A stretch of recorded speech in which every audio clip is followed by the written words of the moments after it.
Have you ever created a running total in Excel and noticed that it doesn't adjust when you apply filters? In this step-by-step tutorial, I'll show you exactly how to create a dynamic running total that updates automatically based on filtered data using Excel functions like SUBTOTAL, OFFSET, and SUMPRODUCT. First, we'll format the dataset into a structured Excel table, which helps our formulas stay dynamic.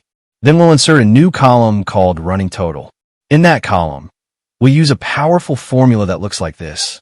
This formula uses subtotal to ensure only visible, filtered rows are included, and offset along with row to calculate the cumulative total up to the current row. When we apply filters on names like Shalu, Dimple, or others, the running total recalculates instantly for visible rows only. This technique is especially useful for financial reports, task progress dashboards, or dynamic summaries. Stick around till the end to see how it works in real time and improve your Excel reporting like a pro.